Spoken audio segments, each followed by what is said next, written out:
If I've learned one thing about saltwater fishing, it's that many of the species can be caught in very shallow water, very skinny water. A lot of wade fishing done in saltwater. Now, we're not going to be doing that today. We're going to be boat fishing, but we're going to be fishing in some really shallow water for some really cool fish, a place that holds some great memories for me. Stay tuned. It all comes at you in the next half hour.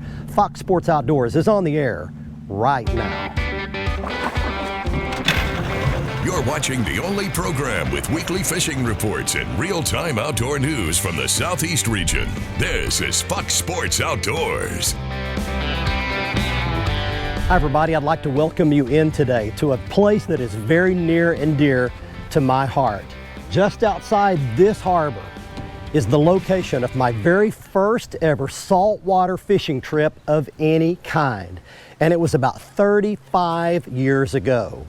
I'd like to welcome you into a beautiful fishing town called Port Mansfield, Texas.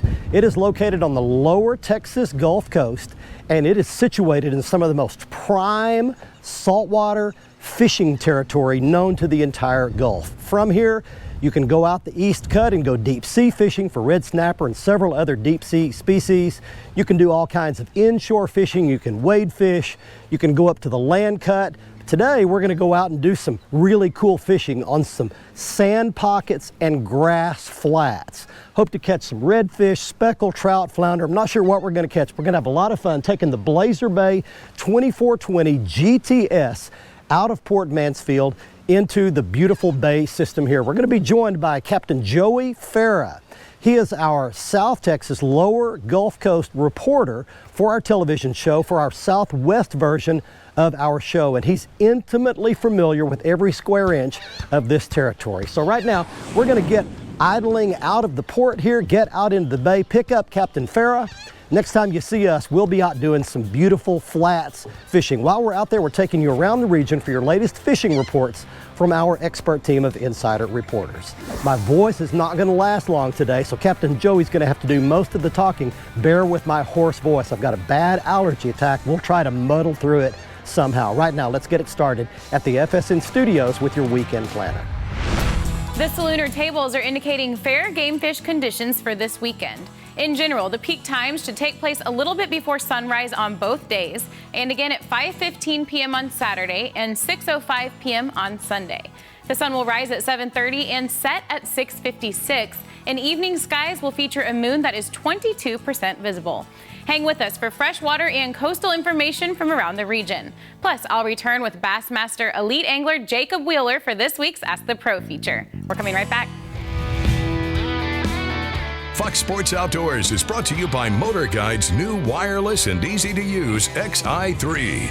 XI batteries powering the world forward. Waypoint Marine, the Gulf Coast's leading saltwater boating specialist. And Strike King, designed by the pros, fished by you. Got him, Barry. Fish on. Nice trout. Little schoolie.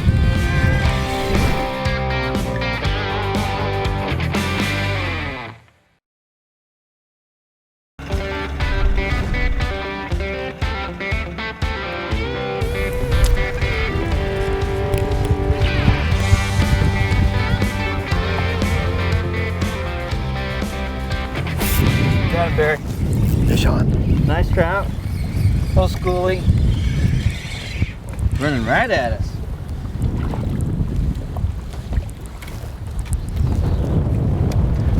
There you go. That one. There's a little young female. Man, look at that. She just took it down. Yeah, well, that gives us a little bit of a start. So why don't you explain a little bit about this area and what we're doing here? Well, we're in Port Mansfield today, and we got a little windy midday bite. We're along the King Ranch shoreline, which is, we're up out of that deep water in about 3 foot with scattered grass, a carpet of grass with scattered sand pockets. And those fish use those sand pockets to bed up in the grass and look out over that open bottom and ambush their prey, especially in the off times of day like it is now. During a major feeding time, they'll patrol the shorelines and those drop-offs like wolves patrolling back and forth. Now this girl here, you can see she's been scarred up with a little porpoise there. The porpoise eat those trout. You can see she got nicked there. Little porpoise bite on the tail too. So we're gonna keep working these grass spots, Barry, or the sand spots along in this grass flat. Up against that bank is where we usually find those big ones. Hey guys, this week's Tennessee, Mississippi, and Alabama report is brought to you by Orion Coolers. If you're looking for size options, accessory options, complete value in a cooler, check out an Orion. The quality is unsurpassed. OrionCoolers.com. Last week I made this big bold proclamation that fall was here. And I'm gonna stick to it, but Mother Nature's making it very hard. It's gotten hot again, feels like summertime, but the cool thing is, despite the fact that the fish are not all doing the same thing, which will be awesome when that happens, there are enough fish that are kind of getting in that fall pattern based on our previous weather. So here's the thing, let's start in Mississippi. Two things going on there. The report I'm getting from Bay Springs is that the bass are starting to bite, some big spotted bass caught on topwaters and spinnerbaits early and late, and then the crappie bite on Lake Enid. All I know is the guys are still pulling them, but they're moving a little bit shallower and they're starting to group up again. So the crappie bite on Lake Enid's really good right now. In Alabama, I'm going back to Guntersville. I haven't been there in a couple weeks, but if I'm going fishing this week, I'm going to Guntersville. The recent current through there has kind of reshaped the landscape as far as all the grass mats and stuff go. But some buddies of mine went down there and fished with Blake Hall this past week, a guide on the lake, and they caught some really good ones, punching the grass and catching them on a frog. The frog bite's spotty at best. However, let's jump to Tennessee. I've been so down on Kentucky Lake this year, and I hate to be because that's home to me and it's just been so good for so long. But this past weekend, some buddies of mine won a tournament up here. They had like 46 pounds for 2 days, so do the math. That's pretty good 10 fish average. And they caught them all on the Strike King Mega Dog. They're fishing it real fast, real shallow, but they're near ditches and stuff on main lake cover. So the fish are getting more into the fall transition. All we need is you here. We'd love to see you here. God bless. We're kind of experiencing a little peak in activity. We switched to some darker colors.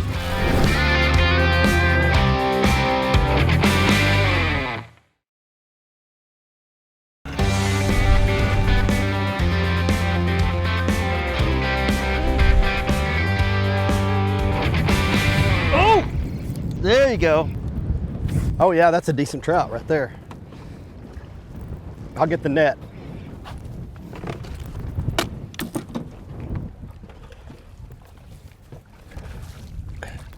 Oh yeah, that's a better trout there. There we go. Wow. All right, come in here. Nice fat shoulders on that one. You know, it's mid-morning, midday. We're kind of experiencing a little peak in activity. We switched to some darker colors. We were fishing with light colors this morning, and now it seems like they're on that darker bait. Wow, cool. So, is that a female? That's actually a nice sow. You can see her belly's kind of bowed up with eggs there. So we've been catching trout all morning, actually. We've been good action. Most of the trout have been these males. But you keep saying if you're around the mature males, right, the females will be close by. They tend to female. So we're in the same area. We're catching males a couple hours ago, and they're croaking. They're 16 to 18 inch mature fish. When they croak, that tells you right away they're a male. Really? Yep. And then you can see the females don't croak? The females don't croak. You can see her belly's kind of scarred up, and that's from sitting there fluffing those eggs into the grass, where the eggs will float into that shallow grass and stick to the grass. Cool. And do trout just spawn one time a year or multiple times? No, they actually spawn multiple times a year. They have about 3 or 4 months in the spring and a few months in late summer. But even in the heat of the summer, I find them with eggs in them in certain situations where their body temperature stay cool. So you can, along the intercoastal and areas that they get a lot of flow, you can actually find them spawning all summer. Cool. We're gonna let that one go back. We're keeping some small fish. Put him out there where they can watch him swim away. I'm gonna give her a little R&R here. Well, she didn't need too much. She was ready to go. All right, buddy. That's a little better fish. Awesome. Way to go. Hey folks, it's time for your Carolinas Report, brought to you by Crazy Sister Marina, located on Marsh Walk in Merle's Inlet. We're the leader in water sports. We have been for years. Anything you want to do on the water, we can take care of. But it's fall. It's the best fishing of the year. Book your trip. Come down inshore, offshore, near shore. We can do it all. Visit crazysister.com for more information. Let's talk about freshwater this week. And I tell you what, Captain Jason Bennett up on Lake Murray never lets me down, always sending me some great reports. He said the stripers are starting to show up. It's that fall time of the year. Water temperatures are starting to cool. He's out there with planer boards, slow trolling with good live bait, finding them up on those shallow areas where the schools of bait are starting to make their way. Also, the largemouth bass bite has been incredible up there. I tell you what, don't overlook a buzz bait this time of the year. Starting to get some cooler temperatures, but they're still looking for those small meals. A micro buzz bait is a great bait this time of the year.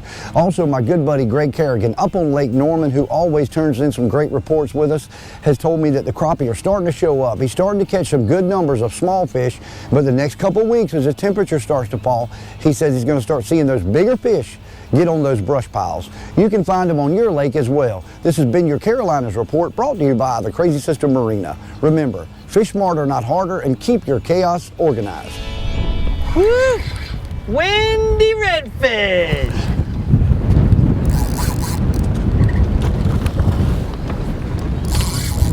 Nice, Barry. Woo! Copper top. Copper top. Nice. Gosh darn it. I thought I had him up and he got one a little bigger than mine. There we go. Again on that Voodoo shrimp. the voodoo shrimp. Nice fat reds. Beautiful red right there. Look at gold color in that sun. There we go. Back he goes, buddy. I'm gonna try to see if I can get this out, but we're showing you some of the bigger fish we're catching, but we've been in fish all along. In fact, as we head on out to this break, I want to just roll in just some quick shots of several other fish we've caught. We've caught several trout, some reds. We've pretty much been in action most of the time. Everywhere we've stopped, and you know, we came out of Port Mansfield, kind of green today. I usually run out of Corpus, so we came in Port Mansfield and we moved around. We found bait, so we had good water quality, and then we had bait, and then we were in fish. You bet, and we've been consistently in fish ever since we got out here, so we're showing you some of the highlights right there. I want to give you a little bit of information about the property that we're staying in here at Port Mansfield. It's called the Laguna House. It's perfectly situated just off the bay. It's an ocean view property, really nice accommodations. It'll sleep the entire family or your entire corporate group. Contact them through the website information at fishtailexcursions.com that you see on your screen there, or look them up on their Facebook page. You will truly enjoy the setting here at Port Mansfield at the Laguna House. Fox Sports Outdoors is brought to you by Nitro Performance Fishing Boats. Champions aren't born, they're made. Mercury Outboards, go boldly. Gulf Shores and Orange Beach, Alabama. Plan your fishing vacation and catch the details at orangebeach.com/fishing. Lowrance and the new Hook 2, the world's easiest fish finder. And tough as hell Voodoo Lures. Do you voodoo? Blasted it the first time and missed it, and I just kept it coming. Look at that beautiful trout in that clear water.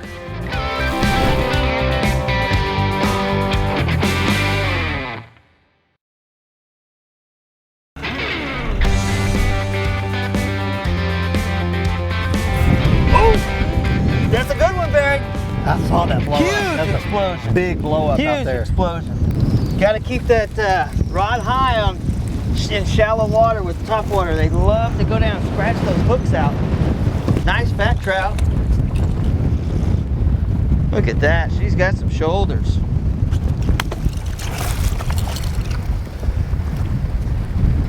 Nice trout. See, that top hook has already come out. She's just got it in the chin. Yeah, and I'm afraid it's going to get wrapped up in the net, but I'm sure it probably already did. There we go. Nice shoulders on that sow.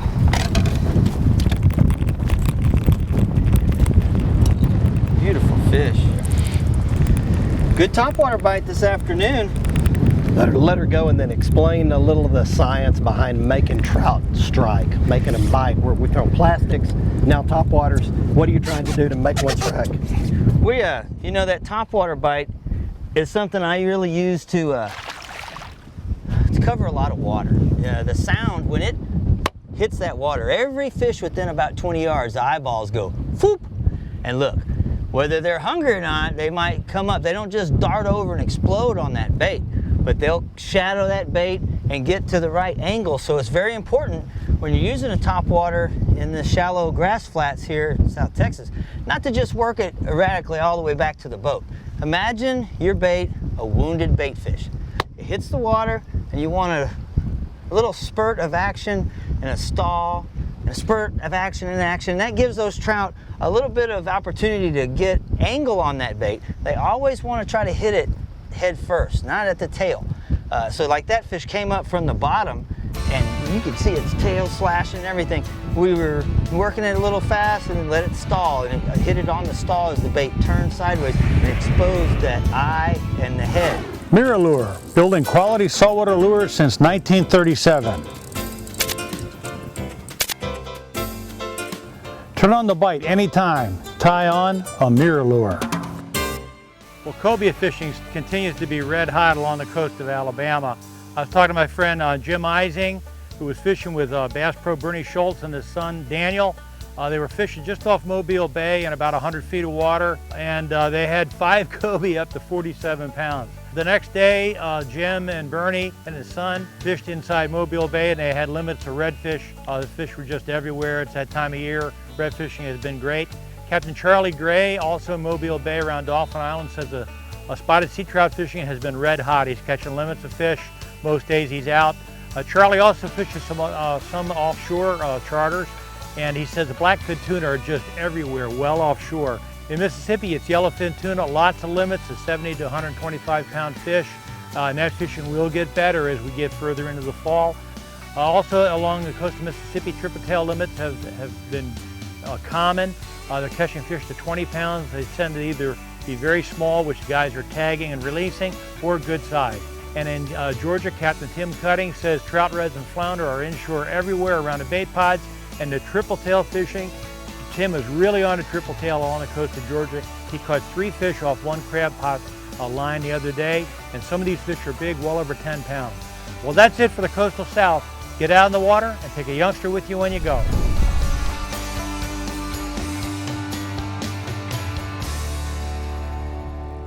Oh! There's one, he got it. I saw that one blow up.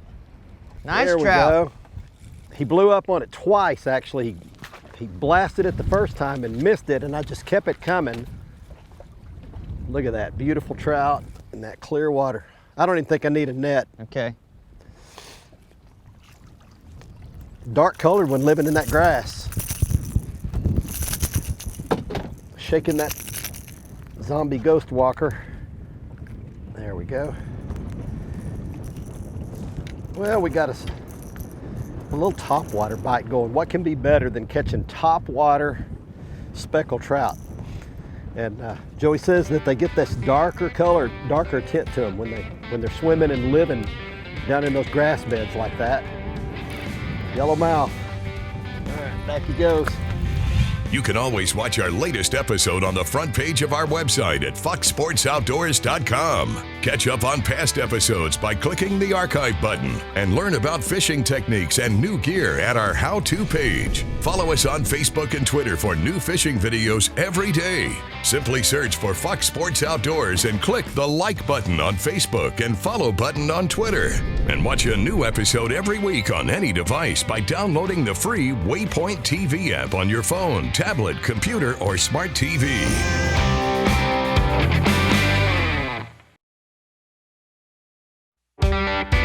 Fox Sports Outdoors is brought to you by Lew's. Feel the difference. Gene LaRue and Bobby Garland. We know bass and crappie from heads to tails. And by Glacier Glove. Stay outdoors longer with our gloves, hats, and shades.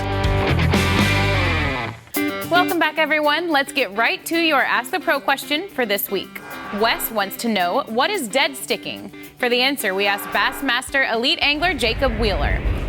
You know, dead sticking is a technique that catches a lot of fish. It's most of the time you're utilizing a weightless worm or a fluke style bait or something like that. You know, for me, my favorite dead sticking bait would be an 8-inch tattletale worm. It sinks real slow, so you're basically throwing that bait out there on isolated pieces of cover. So whether that's like around a tree or you know, around a bush or a dock, and allowing that bait to free fall and hit the bottom. Now, I'm not gonna let that bait just sit there. You know, you hear dead sticking, that doesn't mean you're gonna keep that bait there for, you know, 3 minutes and allowing that bait on the bottom, but I'm allowing that bait to fall real slow on a slack line, watching my line, paying attention for any little movement where a fish has grabbed it.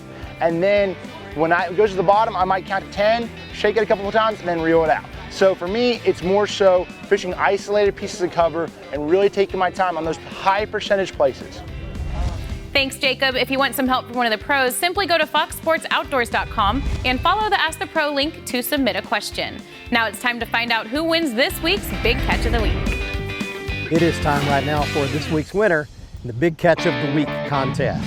He's Ronnie Price of Madison, North Carolina, showing a 3-pound, 6-ounce crappie he caught at Lake Higgins, North Carolina, 2 ounces shy of a new lake record. If you'd like to be our next winner, just go to our website at foxsportsoutdoors.com, click in the Big Catch of the Week area on the right-hand side of the front page, and follow the instructions to send in your Big Catch photo.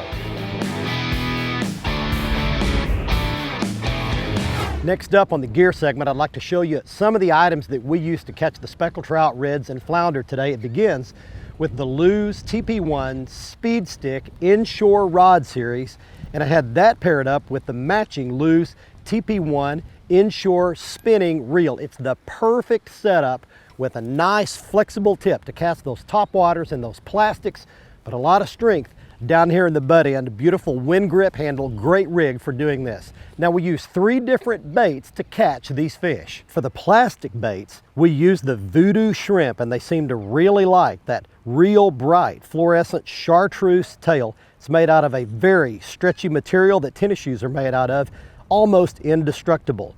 Now for a bigger bait with a wedge tail, we used a 5-inch wedge tail mullet. That is an Egret Products bait, a 5-inch Egret wedge tail mullet. It's got a big swimming tail, puts off a lot of vibration, almost like fishing. A lipless rattling crankbait, it puts off that much vibration in the water. That worked really well. Then for a topwater bait, we use the Zombie Ghost Walker. Again, that's an Egret Baits product. Does a great job of creating a lot of dog walking action across the surface, a lot of splashing. We caught some of our bigger trout on that bait, and yes, in the wind, and yes, right up in the middle of the sunny part of the day. A good friend of mine manages one of the most popular restaurants in my home city, and he told me that by far the #1 selling category of foods on the menu are fried foods.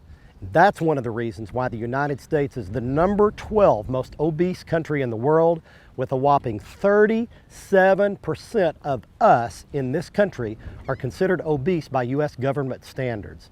We had better stop and wake up and figure out what's going on here and stop eating so many processed, fried foods full of sugar.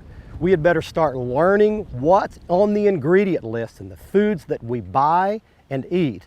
And we better start eating smarter and cutting back on those calories and that sugar and the fried foods, or we are headed for an epidemic, the likes of which this country may have never seen before. But there's still time to do something about it. Wake up, America. I'd like to give you one more quick look at the Laguna House here at Port Mansfield, Texas. It's a beautiful property. Bring your whole family, your whole group here. A perfectly situated, really nice place to stay. It's where we stayed on this trip. It's run by Fishtail Excursions, and you can book it at the contact information you see on your screen. Get all the details about the beautiful Laguna House here at Port Mansfield, Texas. I hope you enjoyed our trip today. Our thanks to Captain Joey Farah for guiding us around today. We caught some great fish, had a great time. I think you would enjoy a trip here to Port Mansfield on the lower Texas Gulf Coast. Until next week, I'm Barry Stokes. Be safe, have fun. Bye-bye, y'all.